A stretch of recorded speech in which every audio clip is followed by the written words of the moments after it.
রাজধানী সহ দেশের বিভিন্ন জায়গায় তীব্র ভূমিকম্প অনুভূত হয়েছে। এই মুহূর্তে ঢাকা বিশ্ববিদ্যালয় থেকে যুক্ত হচ্ছে আমাদের সহকর্মী মাহবুব রিমনের সঙ্গে। রিমন, 4.1 মাত্রার ভূমিকম্প অনুভূত হয়েছে।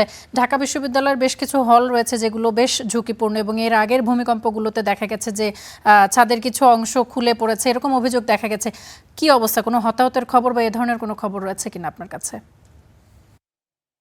না, আসলে কোনো হতাহতের খবর নেই, কিন্তু বাস্তবতা হচ্ছে জানেন যে আর্জেন্টিনার কিছুক্ষণের মধ্যে অস্ট্রেলিয়ার ম্যাচ রয়েছে এবং আর্জেন্টিনার রাষ্ট্রদূত সহ আর্জেন্টিনার একটা প্রতিনিধি দলও কিন্তু এই মুহূর্তে মহসিন হলের মধ্যে অবস্থান করছে এবং তারা যখন প্রাধ্যক্ষ রুমে প্রবেশ করছিলেন ঠিক সেই সময় এই ভূমিকম্পটা অনুভূত হয়।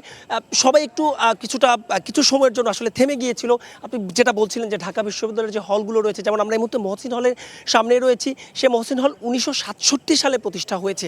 বুঝতেই পারছেন আসলে বেশ পুরনো এবং এর আগেও যেমনটা আপনিও বলছিলেন যে বিভিন্ন সময় আমরা জানি যে পলিস্তরল খুঁড়ে পড়েছে, অনেকে আতঙ্কে সিঁড়ি থেকে লাফ দিয়ে আহত হয়েছে, এমন ঘটনাও ঘটেছে। তবে স্বস্তির বিষয় হচ্ছে এখন পর্যন্ত আমরা এখানে রয়েছি, আমরা দুটো হলেই পাশাপাশি রয়েছে, অর্থাৎ বিজয় 71 হলের পরে এখানে মহসিন হল, এই দুটো হলের পাশাপাশি রয়েছে। আমরা কিছুক্ষণ আগে ছিলাম সেখানেও।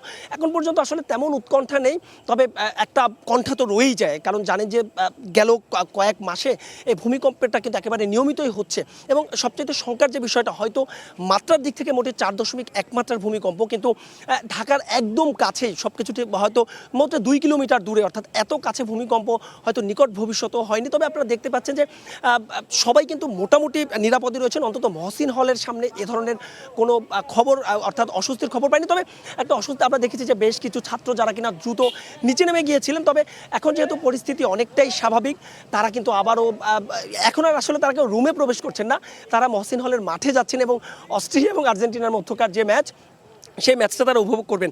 তবে পাশাপাশি একটা বিষয় একটু বলে রাখতে চাই, আপনি নিশ্চয়ই আপনার মনে আছে জগন্নাথ হল ট্র্যাজেডির কথা।